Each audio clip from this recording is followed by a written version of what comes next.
Jadi mulai tahun 2012-13 semua usaha saya habis semuanya. Habis itu saya nggarap tol di Pejagan itu ya Pak, Pejagan Cirebon ya. Cirebon itu kapusan, itu mungkin sekitar 600 juta nggak dibayar. Gitu ya. Terus ada lagi saya dikorupsi karyawan saya. Ada aja Pak ya. Ada aja ya. Gitu Ya, ada aja. bareng Pak. Satu kali semua usaha hancur semuanya. Kalau yang Primagamanya itu kenapa hancurnya? Menurut Bapak? Harusnya kan sudah dibimbing. Ya nggak tanggung jawab ya. Oh, yang mengelola delalah nggak amanah semua pokoknya. Iya.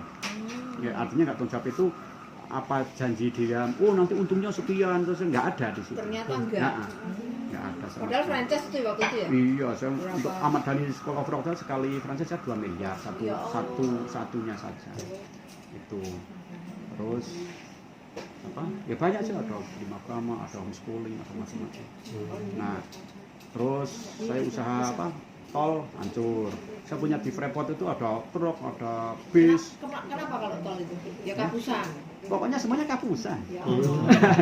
Karyawan saya itu korupsi sampai 3,5 miliar. Ya Satu Allah. orang. Satu orang? Iya, bendahara saya. Dan sampai sekarang Bapak sampai sekarang nggak kembali? ya enggak. Yang namanya ketipu yang nggak Ya maksudnya dia di penjara apa gimana? Enggak saya penjarakan, tak diemin aja. Sekarang dia hancur, enggak bisa kerja, enggak bisa apa-apa. Ya Allah. Dan rumahnya pun saya pinjemi. Sekarang? Iya, Ya saya Allah. pinjemi. Jadi saya udah Gitu ya? ikhlas semua yang sudah saya ikhlaskan, dan dia menempati rumah saya, tidak suruh nyewa, bahkan tak kasih air. Begitu. Tapi masih ya semuanya sudah saya sita semuanya, tinggal ikhlasan kita, tinggal mungkin sekitar 1,8 miliar. Ya saya bilang ya sudah, kalau nggak bisa membayar ya nggak apa-apa, itu rezeki saya. Maafkan sampai Iya, banyak, bukan hanya 1-2, jadi karyawan saya banyaknya seperti itu. Itu tahun pas hancur-hancurnya itu Bu. 2013. Ya pokoknya tahun 2012-13 itu. Kita dikeroyok buang, rumahnya mau disita semuanya, usaha semuanya. Ya sudah. Itu baru saya berminat mana-mana dengan Ustaz. Saya ngadakan seminar lagi di pertama kali di Kampung Rawa ya Pak ya. Iya. Rawa itu pas rame-ramenya Bapak ke sana kondisi penuh. Kampung Rawa masih penuh. Iya, waktu itu saya beli mobil Calia, tak ceritakan sama kita. Saya habis beli mobil Calia tapi dapat hadiah Calia gitu. Setelah Hadiah. seminar persis. Iya. Hadiah dari Allah itu. Jadi waktu seminar Pak Ustadz belum tahu, tapi begitu saya habis seminar nggak nyampe seminggu itu dapat. Kabarnya malah 1 hari Pak. Hadiah. Hadiah. Undian. Hadiah. Terus apa? Saya bangkit. Saya jadi tantangan. Jadi saya tahu Pak, kalau pas hancur itu ternyata kita itu mau naik. Pas hancur itu kita mesti susah. Sekarang saya dikorupsi, saya nggak pernah susah. Ini kena corona Bu, 800 karyawan saya rumahkan. 800. Tapi saya sama itu nggak pernah susah. Habis uang saya. Kemarin itu saya cerita Pak Ustadz juga. Habis untuk gaji dalam waktu 2 bulan hampir 5 miliar. Di rumah kan saya gaji Pak. Walaupun separuh gajinya gitu. Nggak punya, saya baru membuat wisata berhenti. Di Sleman ini toh. Floating Resto saya buat ini berhenti. Ini saya mulai lagi. Sekarang. Saya mulai lagi pelan-pelan. Masih ada sini 20 orang yang kerja masih. Besok udah launching, PPMI diundang semua. Dekat dengan itu Pak ya? Iya. Ada yang Iya. pesanan apung. Iya, Itu iya. langsung teringat kok kayak Kampung pesanan Rawa. apung yang di Ambarawa Ah. kayak gini. Iya. Pas corona ya Pak ya, Iya. jadi soft opening. Iya. Jadi saya kalau sudah punya niat itu memang saya Bu, kadang siang malam saya terfokus. Hanya Pak Presiden kemarin bilang jam 3 ya Pak ya. Jam 3 saya pulang aja tadi sholat di Masjid Agung, terus nanti setelah maghrib baru pulang. Terfokus di situ. Fokus. Saya fokus itu pikirannya nggak tahu Bu, nggak tahu apakah ini memang Kampung Rawa itu kan lebih berat dulu. Itu di tengah rawa dan itu tidak ada jalan itu belum ada Bu. Tidak ada jalan. Saya kalau jam 12 malam ini tanya istri. 12 malam itu saya pindah ke sana ya saya pakai sepeda motor dan jalan kaki ke sana. gitu. Lihat situasinya, memikirkan apa kira-kira Nah, konsepnya gitu sampai sini. ide-idenya bagaimana nanti gitu. Nah, di sini juga sama. Itu Apa sini rebutan meeting. floating ini Bu, itu saya minat itu masih milik orang. Masih milik orang, Pak. Monggo lho Bu. Monggo. Di sekejap. Nggih, sebelumnya saya pengen kenalan sih Bu nggih. Kenal nggih. Saya itu ya namanya sih Muhammad Nur Zubaidi. Nah, kebetulan saya ini kelahiran Wonosobo, kemudian orang tua saya, mbah saya itu di Ambarawa, di Bandungan sana. Nah, karena saya itu dapat jodoh dengan istri saya yang asli Bantul, nggih. Bantul tuh, Bu. Nggih. Bantul Serandaan. Oh, Di pantai. Orang pantai. Nggih. Orang pantai nggak malah tahan banting. Nggih. Kan banting ini kan banting. Karena saya pertama kali pantai itu beda dengan orang gunung. pertama kali saya nikah itu saya ajak di hutan. Mau. Dan jadi guru pakai sepeda ontel dulu. Ya, saya hanya ngarahkan daripada ngau di rumah cari kerja. Makanya karena itu guru ya saya suruh ngelobi ada berapa sekolahan di Kerawang ya gitu. Ada Kerawang itu ada 15 sekolahan Pak. Begitu ada 15 sekolahan saya kita cari ketemu, tak suruh ngelamar fotokopi itu tanda tangan aja. Lamar masuk semuanya, mesti ada kecantel. Nah, ada 1, 2 kecantel. Ada sepeda ontel. Ini tak, enggak macet tak. Iya, Pak. Tuh terus alhamdulillah sudah saya dikaruniai anak 4 Pak Ustadz, itu anak-anak saya Yang gede, yang laki. yang laki itu di Jakarta, terus tadi yang perempuan itu di UII, terus yang nomor 3 itu SMA di mana itu MUHI, terus yang kecil masih Al Azhar sekarang SD kelas 4 ya Mas?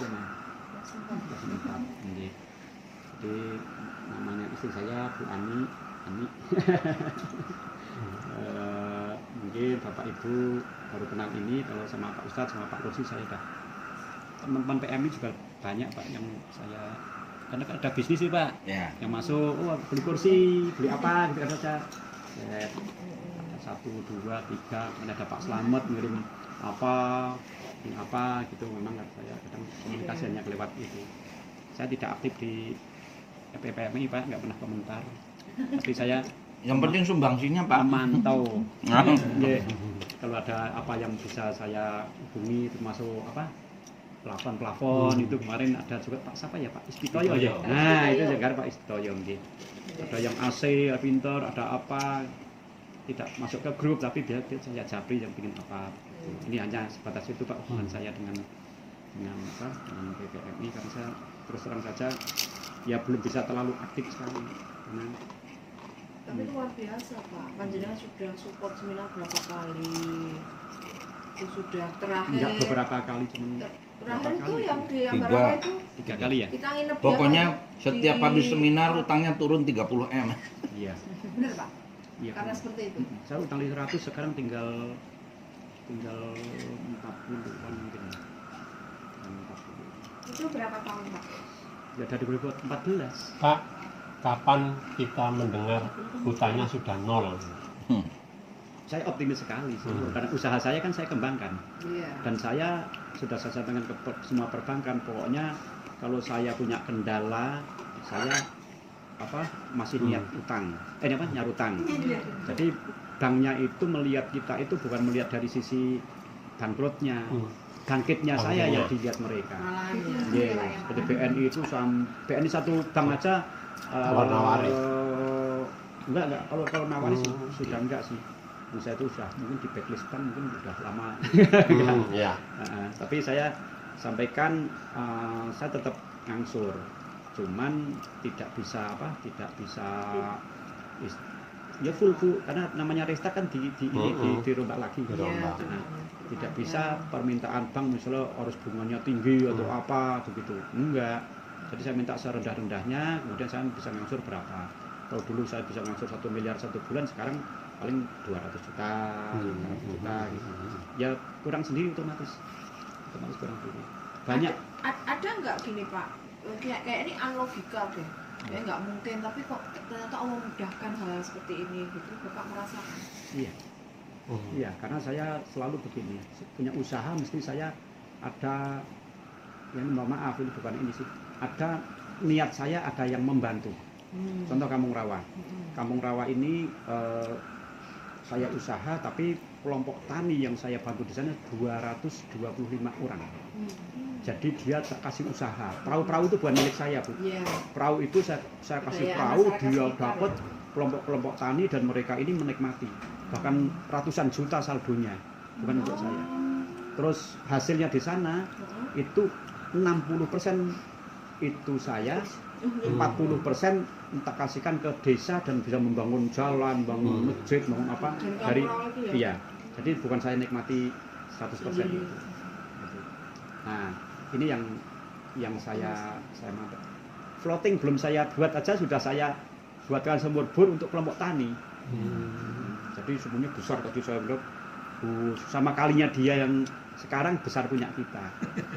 Terus saya sampaikan Pak Lurah tadi sama ini pokoknya nanti kalau kekurangan air, saya juga udah punya air, saya nggak minta jatah dari petaninya, tapi malah saya kasih air gitu. Katanya kalau sedekah air iya Pak ya, mengalir katanya gitu. Katanya itu saya apalagi pakai wudhu Pak, nah ya hanya itu dulu yang bisa mungkin sama floating itu saya belum bisa terlalu banyak sih. Belum usaha atau Bu? Belum usaha, tapi sudah saya niati. Jadi kemarin waktu krisis corona ini sama istri sudah saya nggak susah banget enggak. Kehantam tapi saya sudah kebal. Sudah nggak merasa wah harusnya ini 5 miliar habis ini enggak, dan memang habis. Uang saya pun habis, sudah nggak ada tabungan. Itu modalnya ya nanti kalau mau mulai starting usaha yang di sini duitnya dari mana ya? Yang Sleman ini loh. Sleman. Saya kemarin ngajak kerjasama dengan teman. Jadi tak suruh masuk saham 20%. Ya lebih baik itu. Pokoknya kalau kita susah, sirkah. Ya. Banyak yang mau ikut sebenarnya 8 orang. 8 orang saya mau cari uang 20 miliar bisa. Karena dia kan yang melihatnya bukan dari uangnya, melihatnya kan saya udah potensi nih ceritanya, potensi mesti bagus. Makanya ada 8 orang yang mau bergabung. Saya hanya ngambil satu aja, satu Pak Budiono, beliau sekarang di Jakarta sih. Ya itu yang pengurusnya Masjid Suciati. Yang dia ya hanya satu aja itu, kalau kekurangan duit gitu Pak. Saya nggak pinjam bank itu, tapi ya pokoknya dihindari untuk utang Pak. Pak Rusli punya uang nih, ayo kita bikin usaha, sahamnya berapa persen gitu toh. Gitu. Kan enak Pak, kena pandemi pun saya tenang karena apa? Namanya kerjasama kan memang hancur, memang hancur. Ya, untung itu Bu. Sudah Jadi mengerti. sekarang akadnya sudah dimulai seperti itu ya? Sudah. Maksudnya rugi kabeh pokoknya. Ya, karena kita sistem bagi hasil. Beliau dapat bagi hasil 70-30. 70 untuk Pak Budi, saya 30.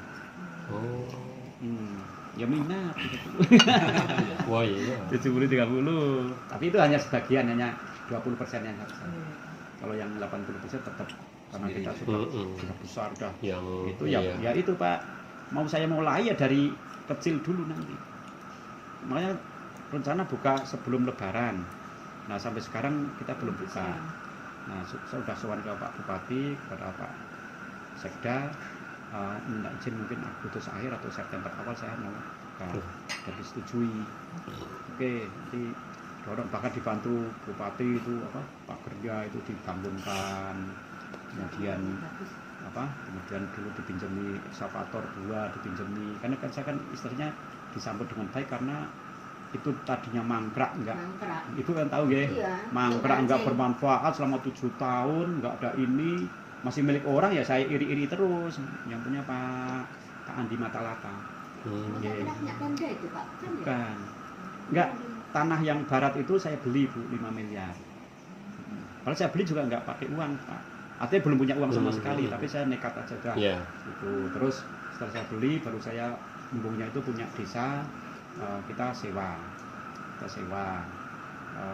Kemudian yang punya Pemda yang sebelah sana Bu, yang dulu papringan itu saya bangun semuanya, ya saya sewa semuanya jadi.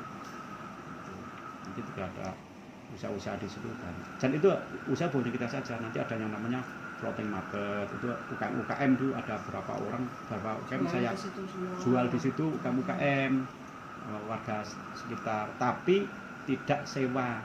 Saya siapkan nanti bagi hasil saja. Jadi kalau misalnya mau jual ini nih satu paket bakso misalnya harganya 6.000, nah nanti kita sepakat bagi hasilnya berapa ini, mau jual berapa, 10, nanti 4.000 untuk kita, yang 6.000 untuk mereka bagi hasil. Pak, untuk nyewa lahan Pemda,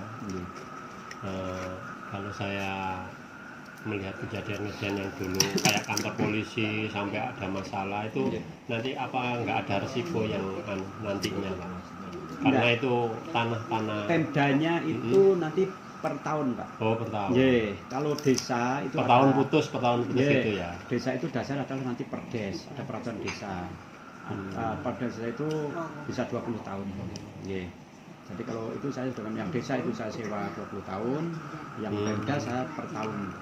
Karena biasanya pergantian penguasa, biasanya pemerintah itu per tahun lah, per tahun.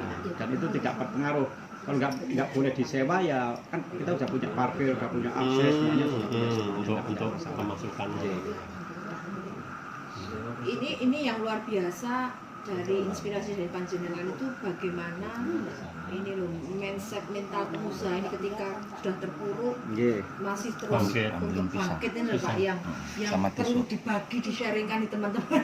Dulu saya frustasi Bu, berdoanya besar saja moga-moga pesawatnya jatuh, doanya begitu saya, karena nggak kuat. Bayangkan utang 100 udah habis. Terus Pak yang Bapak merasa bahwa ketika semangat itu ada itu apa? Ilmu dari mana atau ini aku baru menemukan nih gitu. Saya dulu kan memang sudah ada bekal yaitu seminar-seminar seperti Ustadz Budi dan sebagainya.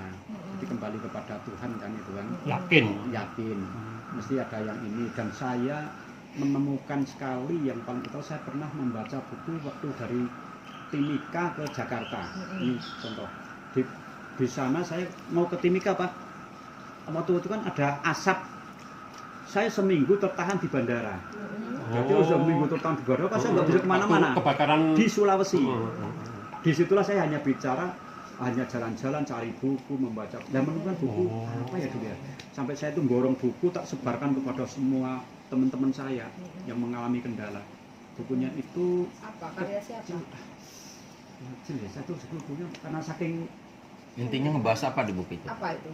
Motivasinya apa? Intinya membahas kalau semuanya itu Tuhan yang menentukan. Gitu Pak. Semuanya Allah yang menentukan. Saya bangkrut itu Allah. Semua terjadi atas izin Allah. Saya itu punya kelahiran atau ulang tahun itu 30 Januari. Begitu saya pulang dari Timika. Catat ya, 30 Januari besok ditodong. Jadi pas bangkrut tahun 2014, pas berat-beratnya, saya itu membaca bukunya Yusuf Mansur. Mencari Tuhan yang hilang. Mencari Tuhan yang hilang. Bapak saya menemukan ini, ada lembaran Yusuf Mansur. Terus saya diskusi sama Yusuf Mansur. Pak, kalau saya itu bangkrut itu bagaimana? Ya dihabisin semuanya, jual semuanya, Anda miskin. Mulai dari nol, percaya aja. Wah, saya nggak berani Pak nek miskin, saya bilang gitu. Mau makan apa saya nggak berani. Jadi saya pasti punya mobil, saya masih punya rumah, saya nggak berani jual. Tetap saya gunakan ini yang saya tentang dari Yusuf Mansur. Artinya nggak saya gunakan, tapi ada ilmu yang Yusuf Mansur itu menyampaikan, ada lembaran gitu, masih saya tempel di musola di Ambarawa ya. Di sana buku tapi dalamnya ada lembaran. Jadi di sana coba Bapak selama 1 bulan itu sholatnya harus tepat waktu. 40 hari kayaknya. 40 hari ya, 40 hari sholat waktu, terus nanti duha dicatat, semua suruh nyatet absen. Walaupun di pesawat saya harus melakukan itu. Nah, ada yang lowong-lowong sih ada sih 1, 2, 1. Melakukan itu berarti. Iya. Saya melakukan 4 mulai dari 30 Januari. Tak catat di sana tanggal 30. Dilakukan sendiri apa sama ibu, Pak? Sama ibu. Sama ibu. Iya, sama istri. Istri lebih hebat daripada saya. Dia itu kalau pas susah itu jengkingnya sudah berjam.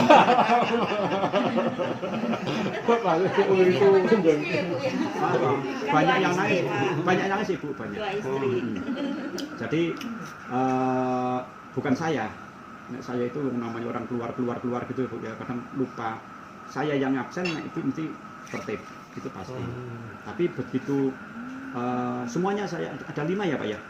Ada sholat apa namanya? Sholat Senin Kamis, gitu kan? Senin Kamis 5 waktu, ada duha, hajat, nah itu semuanya kita semuanya Pak, itu ada 5 itu kita jalan semua. Kalau lowong ya memang lowong memang benar-benar kondisi. Dan itu berarti kan kita kurang tidur Pak. Rata-rata kalau udah tidurnya malam, nanti jam 1 harus bangun, sholat gini. Dan lucunya lagi saya nggak tahu, bukan dari Pak Ustadz Budi atau Pak Yusuf Mansur, karena kondisi susah itu setiap waktu kan badan panas. Betul nggak kalau kita kayak megap-megap itu, kalau kita berat-beratnya itu badan panas nggak Bu? Saya punya niat 40 hari itu tak ikuti dengan mandi malam setiap jam 12. Mesti keramas. Dan itu walaupun di Sumawono yang dinginnya seperti es itu saya mesti begitu. Dan tidak dingin ternyata. Karena ini saking saya ingin menyiksa diri gitu loh. Nah, gitu. Tapi benar kok begitu 40 hari persis itu saya ada kekuatan. Kuncinya di kekuatan batin ternyata. Kok ternyata saya kuat menghadapi siapapun, nggak pernah takut. Bang Duatong saya lawan. Siapapun datang Maksud negosiasi gampang, berani gitu. Saya itu Bu, iya, saya pernah dipanggil ke Jakarta BNI itu.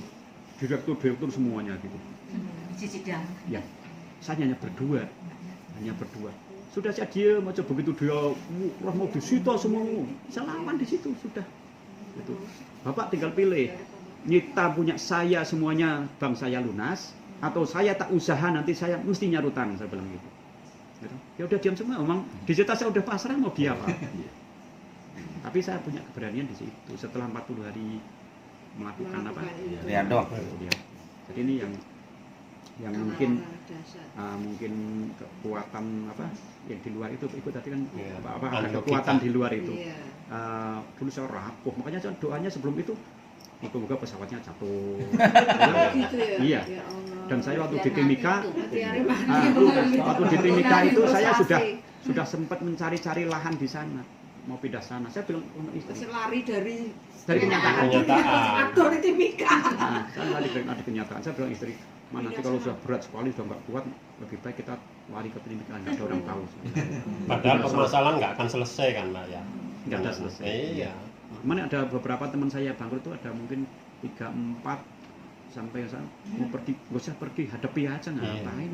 Selama yang dihadapi manusia saja kan ya sama-sama ini. Ya enggak?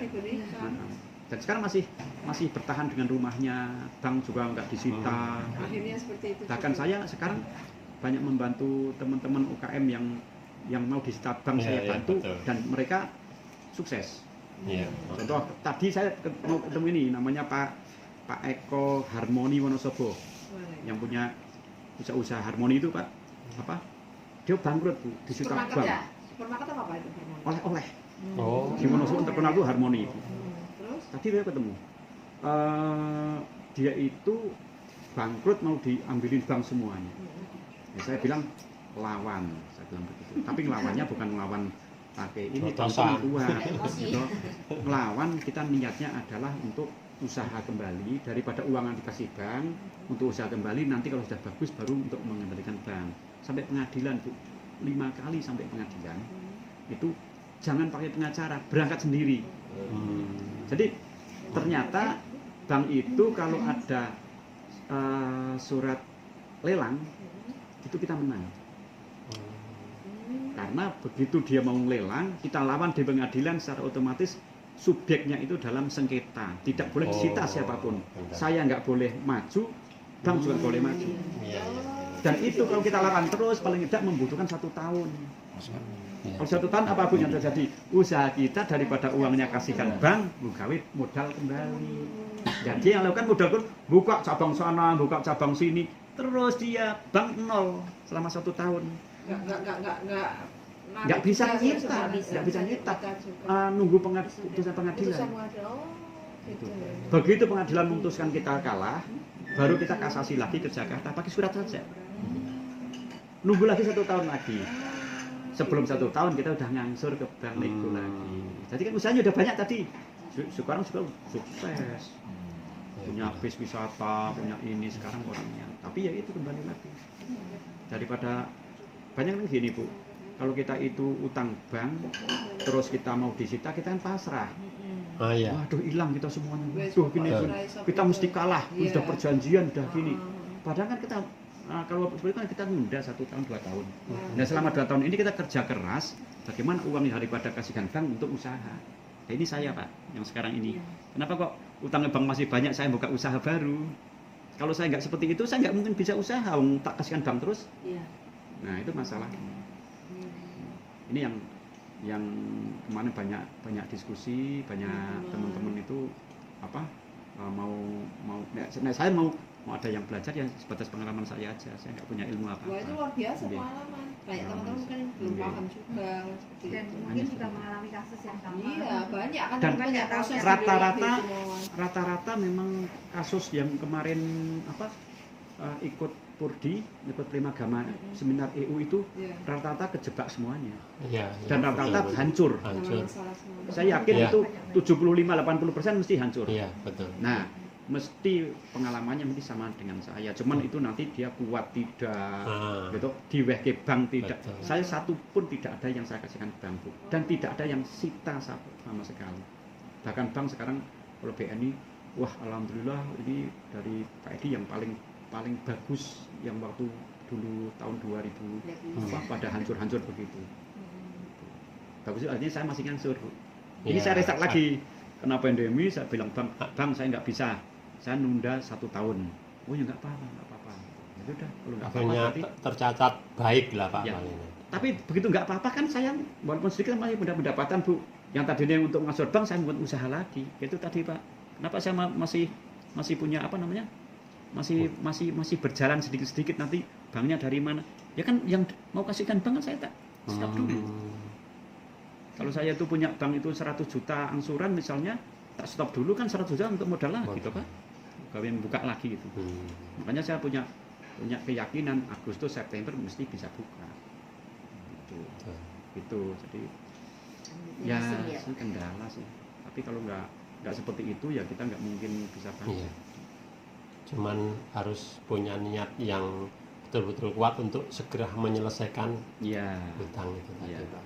Jadi kalau saya yakin sih, namanya yakin itu karena kan yang namanya usaha kan biasalah, namanya hancur, yang namanya kurang untung, ada untung. Tapi kalau kita bicara untung, saya di Kampung Rawa pun sekarang nggak dapat pendapatan. Tapi alhamdulillah ini sudah mulai Pak. Kemarin dapat 250 juta. Itu biasanya kan bisa 1,5 miliar, 2 miliar itu cuma 200 saja. Sama manajemen teman-teman nggak apa-apa dapat berapapun yang namanya sudah kena semuanya gitu Pak. Nggak punya target, kalau dulu kan saya punya target ini harus punya target, harus keuntungan sekian karena harus ngangsur bank sekian gitu dulu. Kalau sekarang saya nggak punya target. Kalau saya itu punya pendapatan 100, banknya minta 100, saya nggak mau. Kalau saya punya pendapatan 100, mampunya saya 25 ya saya kasih bank 25. Enak tuh Bu? Iya. Jadi saya nggak punya target harus punya 100, saya punya 50. Saya dapat 25, saya bilang stop bank. Itu tok bilang gitu. Jadi nggak terbebani dengan apa-apa sudah. Ora dipecuti lah istilahnya. Iya. Nah, kondisi walaupun saya itu utang bank, sekarang saya bicara ketenangan, bank juga bisa saya lawan. Dan dia udah ngerti kalau saya yang lawan. Jadi dia waktu kena pandemi ini Bu, itu dia tidak marah-marah sama sekali seperti dulu. Kalau saya bilang saya minta tunda 1 tahun, ya dia manut. Saya percaya karena gitu. saya berkembang lagi. Itu pengalaman sekelumit sih Bu, nggak banyak. Tapi kalau bicara yang namanya karyawan nyimpang, udah itu sudah biasa. Karyawan mengkhianati, udah makanan sehari-hari. Karena karyawan saya 1.500 orang. Itu Karena kenapa Pak? ya? Kalau mengkhianati itu setelah diteliti karena terlalu percaya atau Percaya. kontrolnya kurang? Percaya. Saya ini nih saya contohkan Bu. Kadang saya ini melihat dari segi, oke lah, kita beragama ya Bu ya. Iya. Satu agamanya. Yang kedua saya waktu itu saya mempercayakan kepada 2 orang, yang satu itu lulusan IAIN, bapaknya itu penghulu, gitu. Terus dia itu cacat apa namanya? Polio ya Pak ya. Polio, saya anggap orang seperti itu kan memang jujur. Ya. Sudah kerja dengan kita 15 tahun. Nah, tapi berarti kan kalau sudah seperti itu saya sudah percayakan semuanya. Baik itu masalah keuangan, baik itu percaya semuanya sudah. Tidak ada yang niat nggak percaya. Rumah saya buatkan, itu saya kaplingkan, semuanya sudah, mobil sudah saya kasih, semuanya sudah kasih semuanya. Ya, tapi kenyataannya dia mengkhianati itu tadi. Terjadi fraud dan kita ikut hancur. Nah disitulah ternyata tidak 1-2, ternyata saya ini merekrut orang yang cacat, mohon maaf, cacat fisik, skalanya, cacat fisik. Jadi saya itu mempercayai pada 2 orang semuanya adalah kena polio. Nah ternyata secara psikologisnya orang yang cacat itu adalah mau membuktikan bahwa dia itu bisa, sukses, mampu. Setelah saya kejebak itu banyak kita konsultan, ternyata disitulah kelemahannya. Jadi ya nggak tahu ini kok bisa seperti itu. Dan dua-duanya yang mengkhianati ya orang cacat. Yang saya percaya 100%. Gitu. Ini cerita. Jadi itu Mesake. Karena waktu saya rekrut dengan istri saya, dia malu-malu, sudah sarjana nggak kerja di rumah, gitu. Sama istri saya, udah kerja tempat saya aja nanti gini. Awalnya baik, tapi lama sudah punya istri, sudah punya anak, sudah ini dan sebagainya. Nah itu nggak tahu. Itu yang saya cerita tadi, bendahara kok sudah 15 tahun kerja dengan kita, sudah sangat keluarga tuh. Dan keluarganya dia juga sudah sangat keluarga semuanya, keluarga saya juga baik sama mereka. Terjadi seperti itu. Nah setelah itu saya nggak percaya dengan orang Pak.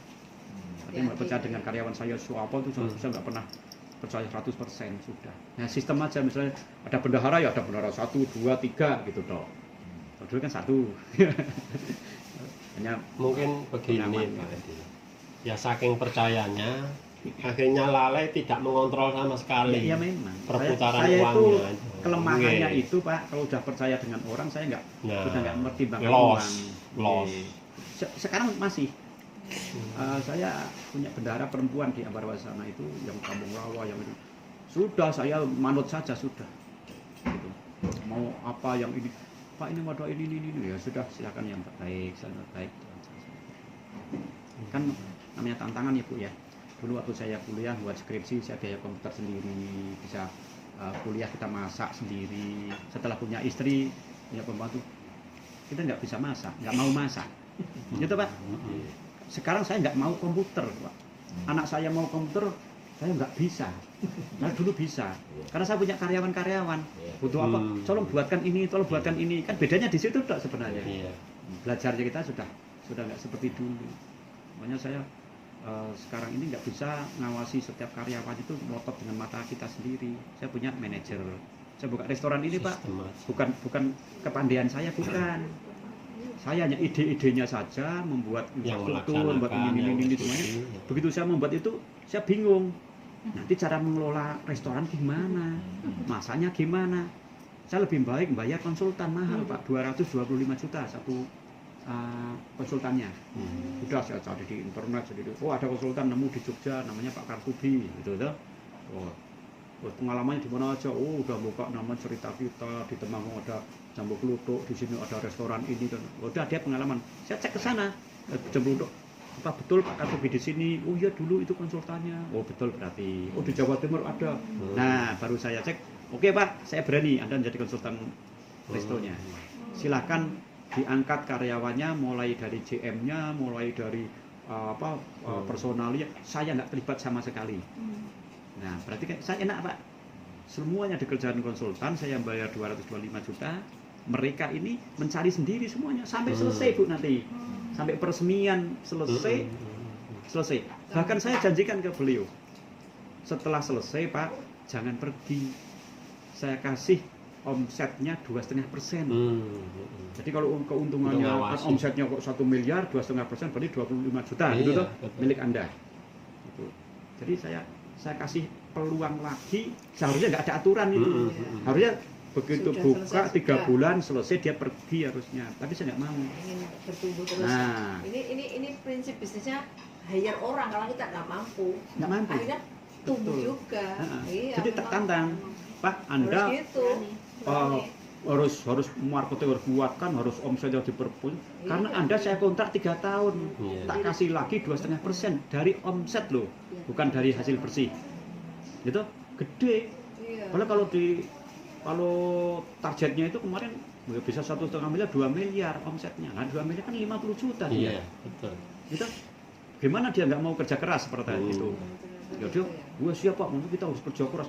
Itu mesti setiap hari pulangnya jam 7 malam, jam 8 malam. Ya sudah, silakan. Gitu. Kita tinggal tengok beres. Nah, ini 10%. Nah, kalau saya harus kerja bagaimana Bu? Wah, saya merkosa banget. Iya. Belum Merekrut tentu kita karyawan. bisa Belum tepat. ilmunya, iya. Mencari karyawan seperti ini, kriteria. Saya nggak bisa. Hire orang berarti. Saya nggak bisa. Sudahlah, kita habis sedikit banyak. Baru tadi Bu, ada presentasi dari sistem. Itu beberapa sistem masuk itu, saya nggak mau ikut. Dari pagi dia itu ada presentasi sistem yang mau dikerjasamakan, saya nggak mau ikut. Terserah. Karena begitu saya nanti ikut, saya mempengaruhi beliau. Sudah, nanti kalau sudah selesai saja, saya tak bergabung. Begitu orang sudah pergi, dia nyampaikan, Pak yang ini mahal. Berapa? 77 juta. Kalau yang lain hanya 20. Ini milih mana? Menurut saya kan. Nah, kalau milih yang 20 saya ragu Pak, saya bilang gitu. Kenapa? Nanti jangan-jangan sistem ini kebocoran saya lebih tinggi. Karena hanya ini. Ini sudah semuanya 7 juta, bisa mampu semuanya. Ya saya milih 77. Karena kebocoran ini yang paling berbahaya di restoran Bu. Coba beli tomat 1 kilo misalnya 2.000 gitu. Di pasar ini bisa turun loh Bu. Bisa 1.500. Kalau dia bertahan dengan 2.000 dia dapat 500.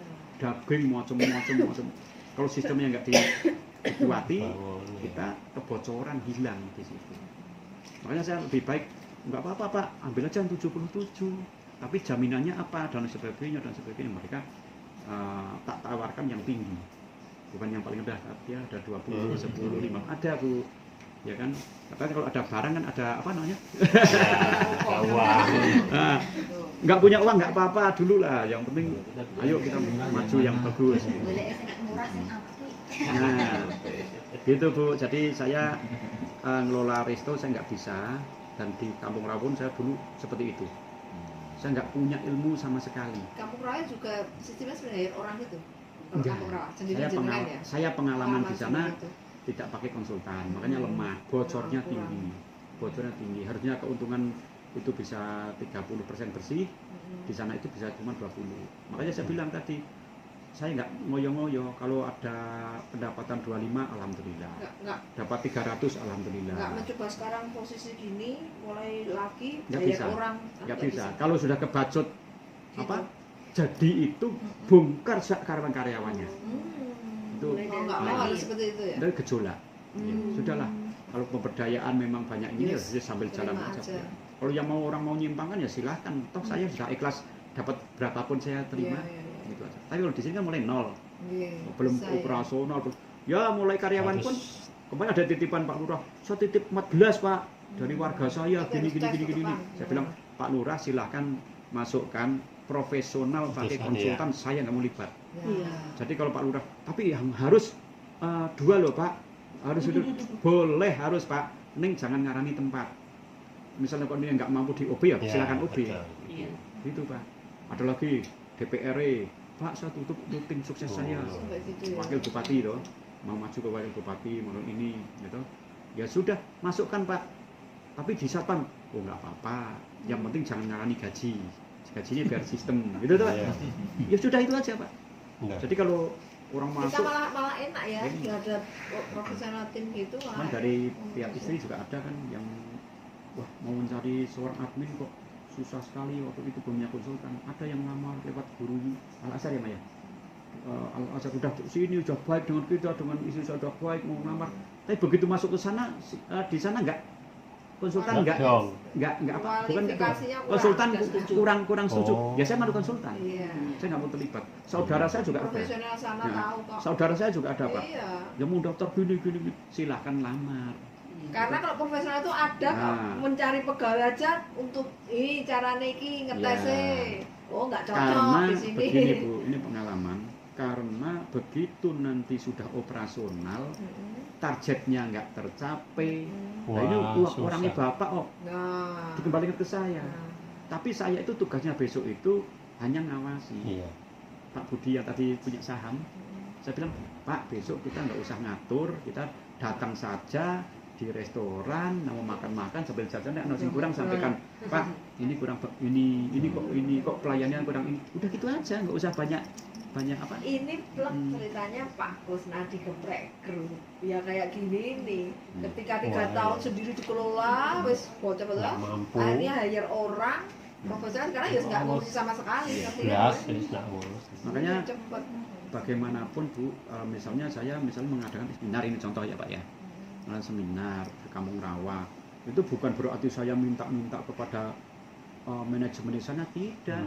Pribadi saya yang Iya. Iya. bayar. Iya, betul. Benar. Kalau ada saudara datang, ada Profesional jelas yang bayar pokoknya. ya pokoknya kan nggak mungkin saudara dari Iya. Wonosobo datang kita nggak gratisi Iya. saudaranya, Iya. adiknya, ya silakan makan, Nek silakan sing bayar makan. jenengan. Nah, Iya. padahal di sana bayangannya, makan di restonya saudara gratis. Berarti, Gitu. padahal Padahal saya Ya, itu profesional. hitung-hitungannya langsung bayar di Betul. situ, dikasih benar. gitu. Jadi saya nggak sama sekali nggak pernah ada yang gratis. Tapi saya memang ada di keluarga, saya dapat 30% diskon. Oh, Jadi kalau gitu. saya anak-anak saya bayar tapi ada diskon 30%. Iya, Karena iya. 30% kan keuntungannya Bu. Iya. Karena nggak untung tapi untuk biaya makan, biaya ini ada. Makanya prinsipnya kalau saya ketemu orang-orang yang sukses itu, juragan yang punya ini lebih tidak kaya dengan perusahaannya. Perusahaannya yang Iya. harus lebih kaya. Iya, betul. Pemilik perusahaan tidak boleh lebih kaya, tidak boleh. Perusahaannya sejahtera. Gitu. Benar. Saya kemarin ketemu anak-anak semuanya saya kumpulkan. Juga saya jelaskan ayah itu kan membuat usaha, nanti Anda nggak usah campur tangan. Gitu. Sudah sistem. Sistem Anda tuh nanti pemiliknya nantinya, pemohon saham, Anda hanya menerima laporan, sebulan sekali laporan dari manajemen, Anda yang menerima. Kalau sahamnya 20% masuk rekening Anda 20%. Ikuti aja, sudah dipin sistemnya. Udah paham semuanya anak-anak walaupun masih SMA begitu. Itu Iya. nggak usah ngurusin, nggak usah ini gitu. Tak pusing-pusing ya. Ya. Nah, sama istri juga sama, istri juga nggak di Kampung Rawa atau apa, hanya titip aja, kemarin titip makanan ya Mas. Nah, kita punya counter Pak, punya counter yang khusus mana yang boleh nggak. Seperti di sini nanti yang counter khusus minuman istri saya. Jadi tidak boleh ada minuman lain kecuali istri saya. Ya, Tapi ya, istri betul. saya kerjasama dengan manajemen. Manajemen. Iya, betul. Gitu. Jadi hanya tetap usaha, bukan campur aduk dengan manajemen, tidak. Tadi kan ada floating market itu tadi Bu. UKM gitu kan jual-jual bakso, tapi kan minumannya nggak ada yang jual minuman, yang jual minuman hanya istri saya aja. Nah, Kemarin Pak, saya juga ketemu orang seperti Bapak gini. Perusahaannya kan di mana-mana. Di Solo Tigo ada, di Jakarta ada. Saya tanya, yang di Solo Tigo ini mobil operasional jenengan berapa Pak? Nggak tahu jumlah mobilnya. saya nggak tahu Pak. Kalau saya tanya ke karyawannya, justru Tahu. karyawannya tahu. Tahu. Luar biasa. Saya mungkin mobil mungkin 50 ada mungkin, tapi ya benar Pak, Mungkin. nggak tahu. Nggak tahu. Uang pesan mobil aja saya nggak tahu. Iya Angkot, betul. gitu. Itu luar Jadi ada. biasa. Dan siapa yang megang saya nggak tahu. Iya. Nggak tahu Pak. Ada Fortuner, ada ini Hmm. punya itu tergantung punya target. Betul. Makanya kan hanya begitu. Karena ini perusahaan Iya. ada floating Terus ada butuh mobil pickup, ya sudah ada satu. Ya. Oh ini ada nanti mobil marketing, sudah itu yang putih itu kan sudah saya cadangkan, bukan baru bekas. Itu saya bawa sini gitu sudah. Iya, Berarti Pak Edi nanti insya Allah ke depan kan lebih longgar waktunya karena sudah ada ngurusi perusahaan gede itu. Iya. Dan Pak Edi ini kan sudah menjadi keluarga besar PPMI.